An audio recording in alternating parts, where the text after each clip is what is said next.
All right, so the next problem on the exam review is going to be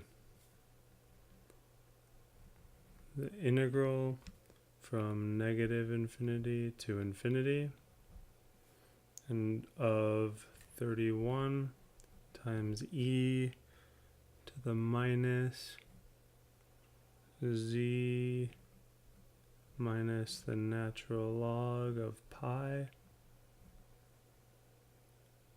squared, and we're integrating with respect to z. So I guess at first glance this one might look harder than the last one, the first problem, but it's actually easier. It's actually much easier, right? So again, we want to compare the inside of this to the PDF of a normal random variable. So we want to compare this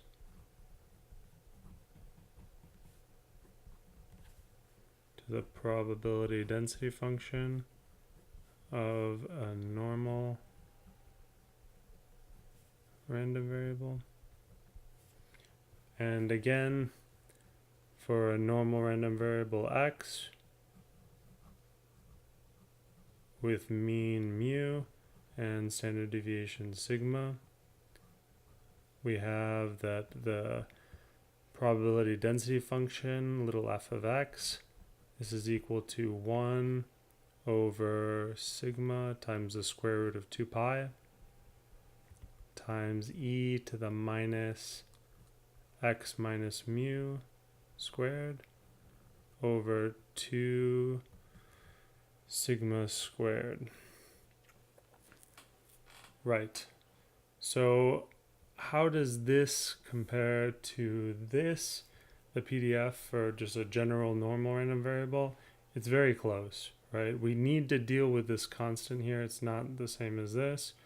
But as far as this this exponent and this exponent, they're very, very similar, right? So don't get confused by this natural log of pi. I threw that in there just maybe to confuse you. I don't know. But the idea is this is z minus some constant, some number. A natural log of pi is a number, right? So I'm subtracting some number from z. I'm squaring it, right? So my mu in this, my mean in this expression, I really want my mean mu to equal the natural log of pi, right? Right from the get-go, this is exactly what I need. So now this is really the same as being over 1, right?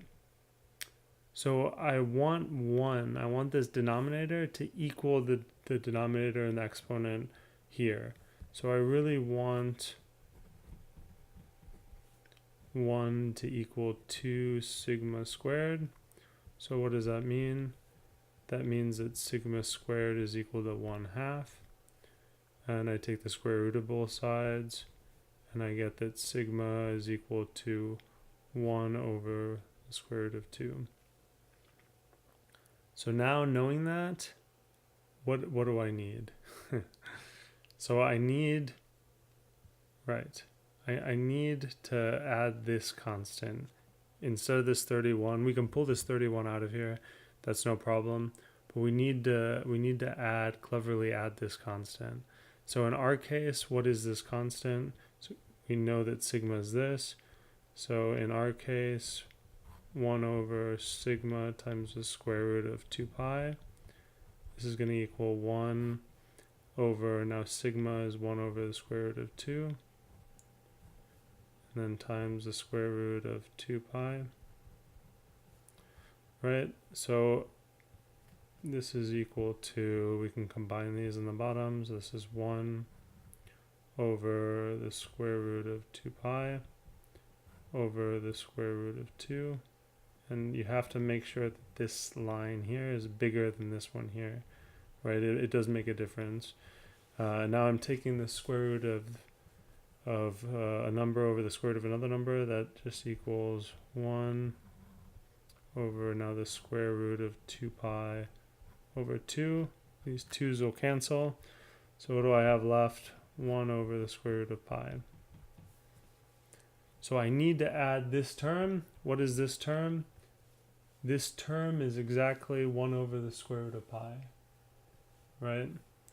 So this expression here, this is going to equal, let's pull the 31 out front. So now this is the integral from negative infinity to infinity. And the expression that I need to add is 1 over the square root of pi. So I need to add the square root of pi on the bottom here. But I can't just add the square root of pi on the bottom, right? That's going to change the expression. So I also need to add it to multiply by the square root of pi. So I'm, again, cleverly multiplying by 1, right? And then this is times e to the minus z minus ln of pi squared. And I can do this as over 1 if you want, that's fine. Dz. Right, so let's separate this a little bit. Something like that. So now I need to pull the square root of pi out, right? Because I want to make this look like the PDF for a normal random variable. So this is equal to 31, pull out the square root of pi.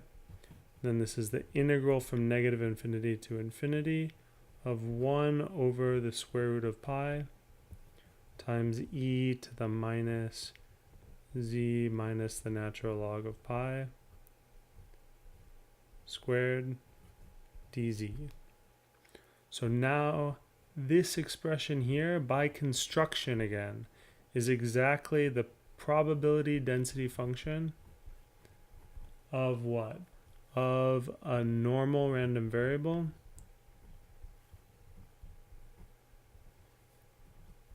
with mean, which is mu, equal to the natural log of pi,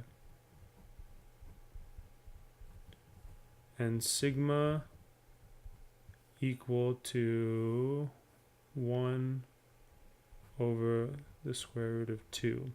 So again, you can take this sigma and this mu, and you can plug it into this general probability density function for a normal random variable, and you'll get exactly this expression when you simplify it. So what does that mean? That means this whole expression now I'm integrating from negative infinity to infinity. So anytime I integrate from negative infinity to infinity, a density function, that's going to be equal to 1.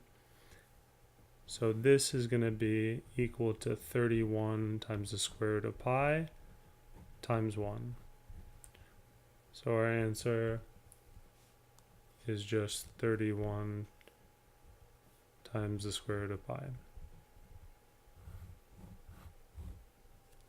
And that is it for video 2.